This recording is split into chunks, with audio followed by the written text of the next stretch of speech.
You watching this video. Why do you believe in some invisible being called God, who you think is running and managing the whole universe? Yeah, it's up to you. Don't you know the answer? Have you ever thought about this? Have you ever thought about whether an educated person without their childhood teachings would choose a god to worship? And if they did choose a god to worship, which of the world's existing religions would they pick? If an educated man with no prior religious teaching decided to believe in God, which religion do you think he would choose? Why are you a Christian right now? Why are you a Muslim right now? Stay with us today as we explore reasons and standards no one's ever told you before, to help you choose between Islam and Christianity and find out which one is truly more complete. As researchers who present the views of various philosophers to you in the best way possible, today we're going to show you which is more complete and better between Islam and Christianity. To find the answers to these questions, be sure to stay with us until the end of the video. If we're just the product of evolution, then how can you dismiss the emergence of religions like Christianity and Islam? From the perspective of evolutionists like Richard Dawkins, religion could be a byproduct or something created by the complex human mind. I've already shared a complete video on this topic with you about 3 or 4 videos ago. Be sure to go and watch that full video. To briefly summarize that video, religion causes the people of a society to become more united, and a society that is more united has a higher chance of survival.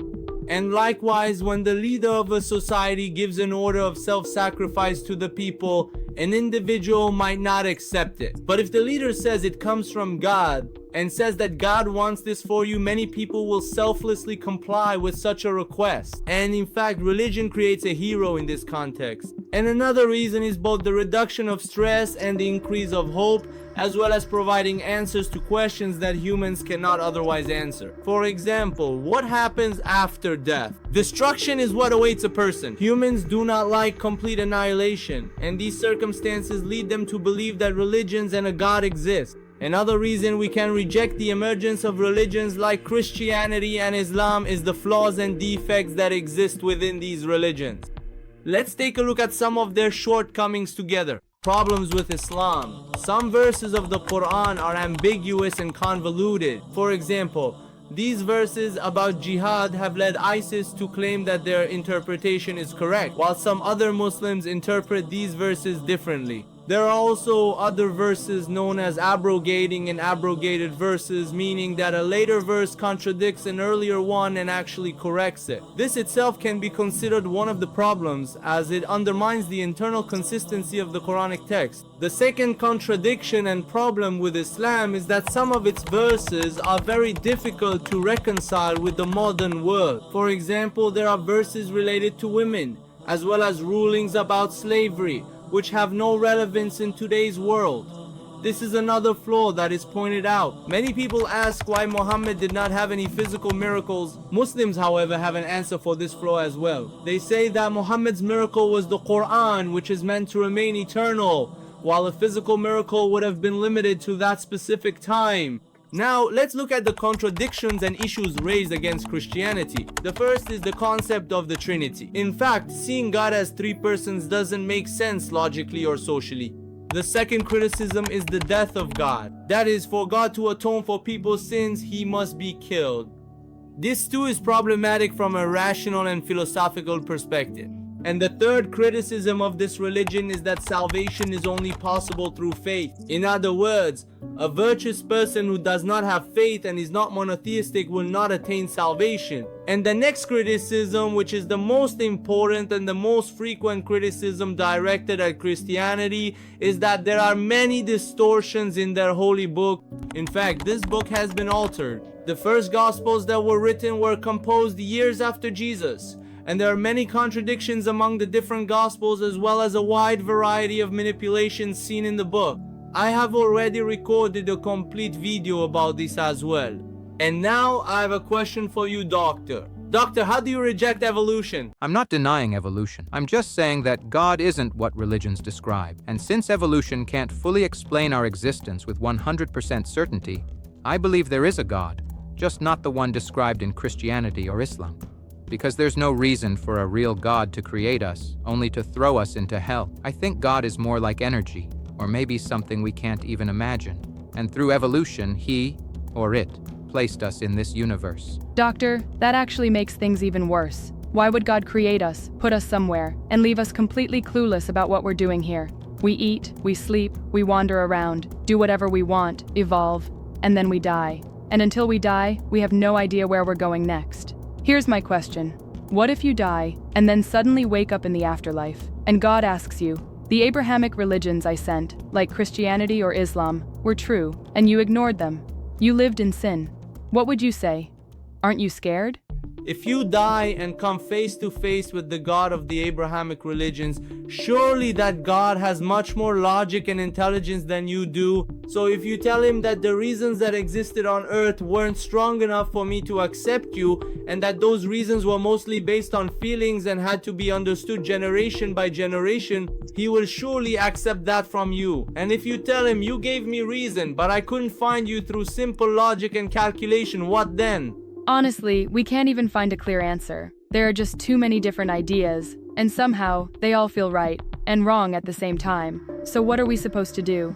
I suggest we ask the viewers who are still watching the video to share their thoughts with us, and if they know of any useful books on this topic, to recommend them, and if they've seen God so far, to show him to us as well.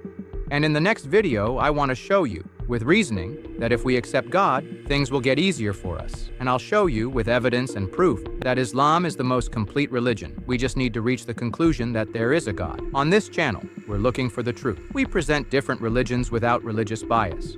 We're waiting for you in the comments, and our goal is to discover the truth about religions and the views of great philosophers. Subscribe. In the next video, we'll bring all these questions together, with research and your opinions, and share them as a video for our audience. Can you prove right now why Islam is true? I don't have time to wait for your next video. Because if I answered this question now, the answer itself would be a whole video, and many people might miss out on seeing it. Wouldn't it be better if I explain it fully in the next video? On behalf of everyone watching this video so far, I promise, like the video right now, subscribe to the channel, and stay with us for the rest of the videos. Share this video with your friends too, so YouTube recommends these important points to more people, and no one misses out on these reasons. Alright, definitely. To compare Christianity with Islam, there are 7 criteria that have been endorsed by all politicians, economists, and scholars. We lay out these 7 criteria and compare every religion in the world against them. The first criterion is the claim to truth that each religion makes about itself. The Quran explicitly states, the truth is from your Lord, meaning the truth belongs to your Lord. And in Christianity, Jesus also says, I am the way, the truth, and the life, and no one comes to you except through me. In fact, the claims that Jesus makes are exclusive and pertain only to himself. And he says that after him, no one will come. Both religions claim to possess the truth.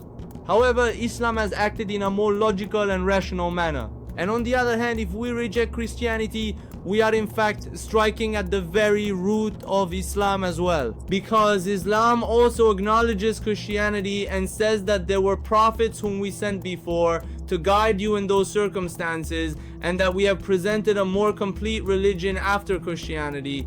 The second point is the historical evidence and documents that exist in Islam. Muhammad himself wrote a Quran, and this Quran was written over a period of 0 to 23 years from the time he brought Islam. And likewise, the hadiths and the biography of his actions as a prophet are clear. But in Christianity, Jesus himself did not write any book, and the Gospels that exist were written years after Jesus' death. Moreover, the Gospels that are currently available differ significantly from those that were written at that time, and many differences, contradictions, and issues can be found in them. Sorry, I have a question in the middle of what you're saying. How reliable are the historical records we have about Islam, about the life and behavior of the Prophet, and how many years after the Prophet were these records written? That's a very good question you asked. In fact, what documents and evidence does the Prophet on whom you want to base your religion have? As I mentioned, the Quran itself is a well-defined historical document and has been preserved from the time of Muhammad until now. But other sources, such as the hadiths and biographies that exist, were written between 100 to 300 years after the Prophet's death. However, books like Sahih Bukhari and Sahih Muslim are available, which were compiled from among 6,000 hadiths. They selected 7,000 of them. How did they do this? By examining the narrators of the hadiths and the chains of transmission where the hadiths came from and how reliable they are, they selected 6,000 to 7,000 hadiths as authentic. In fact, these hadiths, which do not hold as much authority in Islam, their credibility is on par with that of the Gospels in Christianity. So from the perspective of historical evidence, we can give a point of advantage to Islam. The compatibility of religion with science and reason. In fact, the Quran is more compatible with science and reason from a philosophical and logical standpoint. Why? Because it repeatedly emphasizes, will you not reason? Why don't you think? And it also presents a God who is invisible, infinite, unbegotten, and does not beget anyone. And these are more comprehensible from a philosophical perspective. Similarly, in the Quran, there are verses about night and day, stars, embryology, and various other topics, which even if we can't clearly interpret them as scientific statements without exegesis, still do not contradict or conflict with modern science. But in Christianity, we see that religion is not a single essence. In fact, there are three persons in one being: the Father, the Son, and the Holy Spirit. And this is not something tangible or observable from a rational or philosophical perspective. Can you give a more concrete and understandable example to prove that the Quran is more rational and that Christianity has issues with science? Yes, there is an example often given for this matter. Galileo, the Italian scientist, discovered in the 17th century that the earth revolves around the sun, and this theory had previously been proposed by Copernicus, but Galileo confirmed it. The church forced Galileo to recant his statement and placed him under house arrest. Why? Because in their Gospels it was written, and in the Holy Book it is stated, that the sun stood still and the moon stopped, or that the earth was established on firm pillars. And based on these verses, the church believed that the earth was stationary and that it was the sun that revolved around the earth. Actually, your reason isn't solid, because the Quran also has parts that religious scholars have interpreted. If we only read it on the surface, it's not really a miracle. For example, here's an example: the stages of embryo development in the womb, from Surah Al-Mu'minun, verse 14. The verse says simply, "Then we made the sperm into a clot, called alaka, something like a leech or coagulated blood. Then the clot turned into a lump, called mudga, something like chewed flesh. Then we made bones from it, and clothed those bones with flesh." At first glance, what does this mean? It just lists the stages. First, the sperm, then alaka, then mudga, then bones, then flesh.